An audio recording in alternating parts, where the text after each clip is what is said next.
So, this past weekend, as you could probably see, I didn't upload a video on the Platts experience and doing my intense ass workout simply because I was sick. I got sick at like the wrong time and everything. Sore throat, runny nose. That's basically it. I wasn't like extreme like body fever or anything. It was just some stupid shit. But I couldn't do it simply because my body was fighting it and I was just like out of whack and everything. So decided to make this little video. And when I couldn't do it, something was bothering me so much. Something was bothering me. I was like feeling good in the morning. I ate good. I ate like 3 times just to make sure I had that extra energy boost and everything. And I was feeling good. I was on my way to the gym. Nothing was bothering me. And I got to the gym. I did the warm up. I did a pretty long warm up and everything. It's like I spent 15 minutes on the stair stepper. That probably wasn't the best idea, but I feel like I had enough energy in reserve to do that. And I did stretching and everything. And when I finally got to the bar, something in my whole being, my physical and mental being, just like shut down. And it was more of my confidence. My confidence was not there simply because my body knew, but my mind wouldn't allow me to actually take it in. And what I'm getting at is what like, I don't know, it's hard to explain. When I was getting to the bar, I was doing reps with 135 pounds just to warm up a little bit more, just to get my body informed with the mechanics and everything, just to do all of that. And I felt weak just doing that. I felt really weak, obviously because I was a little bit sick, but it was something a little bit deeper than that. It's like this sickness awoken something that we all have, and especially that I have, that we kind of ignore or we just don't pay attention to. And once I got up in weight, it really hit me. I was like, oh, I'm scared. I'm really scared. It wasn't just the fact that this is a scary workout, because this is a scary workout. Sometimes I kind of like dread the fear, like days out before I do it. And it was the fear of death. I was afraid to die in that moment. And my body knew it. And just like I said, my mind just wouldn't allow it to come to fruition. Those thoughts come to true fruition. And that fear of death scared the shit out of me. Obviously, because we're humans. It's like we will do everything we can to avoid death. Everything possible. I didn't know how to come to terms with it. It was bothering me so much that I sat down for like 45 minutes to an hour. And I stared at the bar. I just kept staring at the bar. And I was like, this shit is fucking scary. And it just dug into like my entire being of my individuality. And you might be saying like, yeah, obviously that happens when you're feeling weak and you don't have as much confidence. But it really hit me.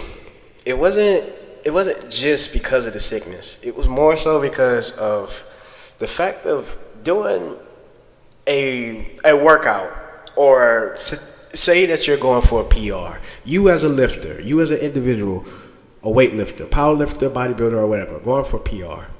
And this fear of death hits you, and it hits you so hard to where it's like all of those heightened senses that you have before that are just dropped. And I know you probably felt that. It's like when you're feeling so good and you're feeling the utmost confidence before a lift, and then as soon as you like sometimes like look at the bar, not even get under it, whether it be or a bench press or a squat. Those are two of the scariest lifts for people.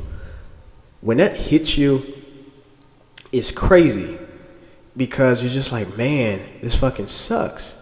But it's just that primal instinct that we have. And to try to get over that constantly within that moment, it's more of a battle than actually getting the lift up. And you know that. It's like I felt like my entire soul was just being sucked away from me, and I just couldn't come back from it. It's like my body just knew it. I just knew it, but I just couldn't accept it. And it scared me so much. It scared the shit out of me. And I started to have like this lifter's existential crisis in a way.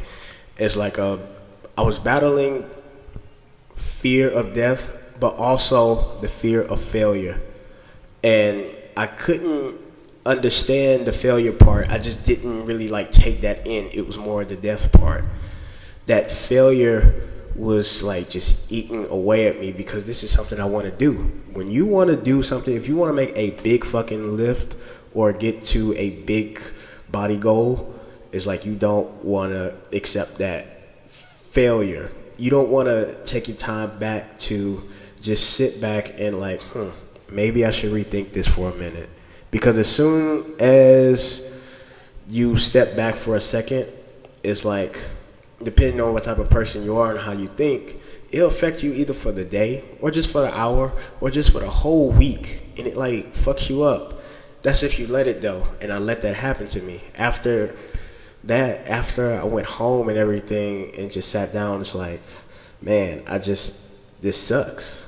It's like, this failure sucks. I'm never gonna get past this. It's like I became like really hard on myself, and it was just eating at me, and I just couldn't function. I didn't even want to go back later to try to work out. Actually, that was a good idea because I was still fighting that little sickness, but it wasn't right, man. It just wasn't right. And it's like, when you have become something that you've been trying to be, and one thing fucks you up, it's like everything else from that point on, it's just foobar. It's just destroyed. It just feels like it's destroyed. And that's what happened to me. And I didn't like that at all. It was bothering. It was like that fear of death, like failure felt like death in that moment. That's what it was. It was a combination of that. I tried to do the leg press. I couldn't even do that. I tried to do the hamstring curl. I couldn't even do that. It's like I just could not dig deep enough to find that strength in order to do it. And it's bothering me simply because a lot of times I thrive real good in very desperate spots.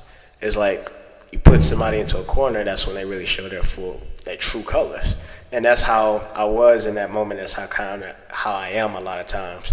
It's like I thrive better when I have like a little bit less, because I want to do more. And I had less in this moment, but I just couldn't push through. I just could not push through. And you hear me, it sounds like, man, just chill out. You're being hard on yourself. And it's like, yeah, a lot of times I am, and you might be too. But it's just that feeling. It's like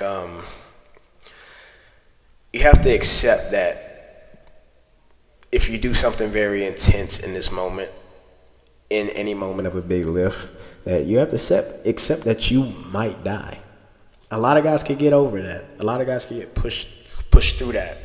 It's like, but I just haven't had that acceptance. And I feel like me going forward with this whole Platts experience, I will have that acceptance of death through time. Not just because I'm lifting crazy and doing an intense amount of work to where it could kill me. This couldn't kill you, obviously. This can kill you. A lot of stuff in this gym can kill you. But it's more so of me just accepting death by doing something that I love and not having regrets about it. That's what it means more. Because I love this. You love this. And you want to do it more as much as possible. You want to do it smart, though, obviously. And that's what I was battling. I just wasn't thinking in a smart way. I didn't try. Well, I did. That's a lie. I tried to just do a lot, but after I just sat down after that hour and everything, I was just like, man, I just gotta give up.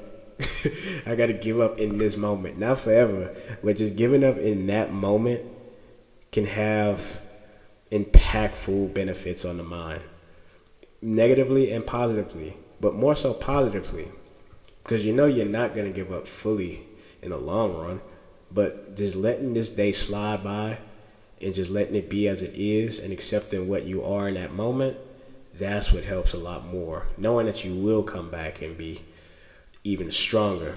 I don't know what's going to happen next week. I hope I'm up to snuff next week. But as of right now, this is how I was feeling. That's how I was feeling, past tense, sorry. And I just had to think about that for a minute. It's like, to be truly great at something, you have to accept death. And that just comes with life in general. And you might be saying like, oh, if I want to be a CEO of a company, do I have to really accept death? It's like, yeah. I mean, I believe you do, because it can happen at any time. And when you're trying to get to a higher level of thinking and a higher level of being, then you have to accept that this is fated. This is what it is. And it's like when you excuse me. Sorry, that's the sickness right there. When you feel that you have to be truly intense with things and put a lot of strain on your being as a whole, then accepting death is a really good thing. But it comes through time. It comes through a lot of effort and a lot of great work. It's not just an easy thing, because it's an innate feeling for everybody, for a lot of people. It's like, this is going to happen, and I have to accept that. So, I mean, I'll see how this goes, and I'll just keep you guys updated. But that right there, man, I can only tell you my words, but that feeling, it was not good. It was not good at all. It was bothersome. It was fucking bothersome. And I just let it eat away at me for like 2 days straight. But I had to relapse for a second and just get my bearings together, and it's like, this is just another step for me in this solitary road that I chose for myself, for me to look upon and try to mold within myself. And in due time. But yeah, that's really all what I had to say about this. It's like, we'll see where this goes, but yeah, that shit was crazy. So yeah, that's all really what I got for now. But y'all have a good night. Good day, either way.